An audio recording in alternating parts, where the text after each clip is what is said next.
विधानसभेला सगळ्या मतदारसंघामध्ये पैसे वाटले, मात्र या पैसे वाटल्यानंतर सुद्धा एकटे पडले अशी टीका बजरंग सोनावणे यांनी धनंजय मुंडे यांच्यावरती केलेली आहे। या संदर्भात बजरंग सोनावणे यांच्याशी संवाद साधलाय माझे सहकारी आकाश सावंत यांनी। पाहूयात। माझ्यासोबत खासदार बजरंग सोनावणे आहेत। त्यांनी देखील स्नेह मिलन सोहळ्याचा आयोजन करण्यात आलं होतं। बाप्पा, सर्वप्रथम तुम्हाला दिवाळीच्या शुभेच्छा NTV मराठीच्या माध्यमातून। काय सांगा ना दिवाळी? धन्यवाद। मी सर्वांना दिवाळीच्या पाडव्याच्या हार्दिक शुभेच्छा देतो। स्थानिक स्वराज्य संस्थेच्या निवडणुकीचं बिगुल देखील वाचलंय। तुमची मुख्य लढत कोणासोबत असेल, काय असेल चित्र? आमच्याबरोबर लढायला कोणीच नाही, सगळे 3, 13, 9, 12 आहे त्यांचे सगळेचे, कोणाचे 100 गट आहे। आमची लढत, आमचं कर्तृत्व आहे। मी ज्या पद्धतीने लोकसभेला निवडून आलो त्याच पद्धतीने आम्ही या स्थानिक स्वराज्य संस्थेमध्ये आमचे विजय होतील। आमच्या सर्वात जास्त आमच्याच जिल्हा परिषद सदस्य असतील, पंचायत समितीचे सदस्य असतील, नगर परिषद आमचे असतील। तुम्ही बघा आगे होत आहे क्या। फक्त एकच विषय की ही निवडणूक कधी लावतील आणि शेवटपर्यंत ही निवडणूक लावतील का नाही याची मला भीती आहे। निवडणूकच डिक्लेअर करतील का नाही, निवडणूक डिक्लेअर केल्याच्या नंतर सुद्धा ही मतदानाला किती अडवतील, मतदान झाल्यावर सुद्धा निकाल डिक्लेअर करतील का नाही माहीत नाही। म्हणजे निकाल डिक्लेअर करू सुद्धा यांचं खरंच नाही। ही अशी पद्धत एवढं म्हणजे काय कुठ राजनीती करतात, म्हणजे एवढे घाणेरडं राजनीती आहे की कुणीच नाही, आम्ही म्हणजे आम्हीच असंच ही राजनीती।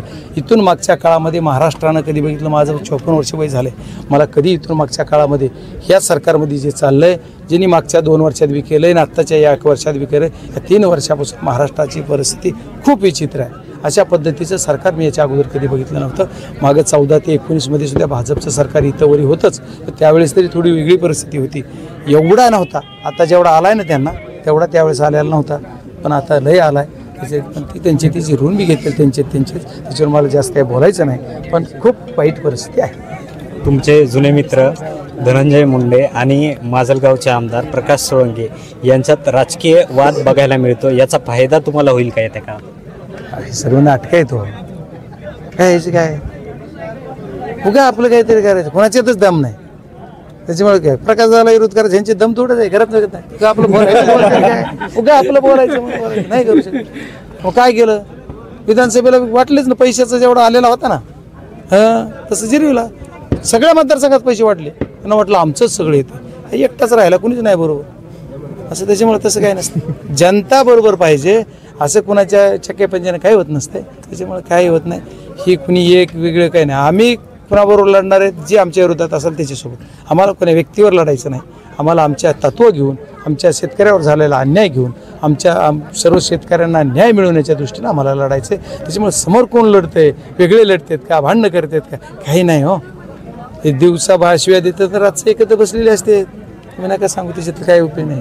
बाप्पा, दिवाळीसाठी मी 1-2 तासापासून बघतोय, तुम्हाला शुभेच्छा देण्यासाठी गर्दी होताना दिसते। तुमच्या जुने मित्र धनंजय मुंडे यांचा काही मेसेज, शुभेच्छाचा काही फोन वगैरे आलाय का? नाही, तेवढं कार्यक्षमता त्यांच्यात राहिलेली नसेल आणि त्यांच्याकडून अपेक्षा मी का करू, त्यांना वेळ नसेल, तब्येतीची बरीची, आणि मी पण नाही केला, म्हणजे त्याच्यामुळे नाही आहेत ना, आम्ही कुठं नाही डिनाय केलं का मी माझे मित्र नाहीत म्हणून?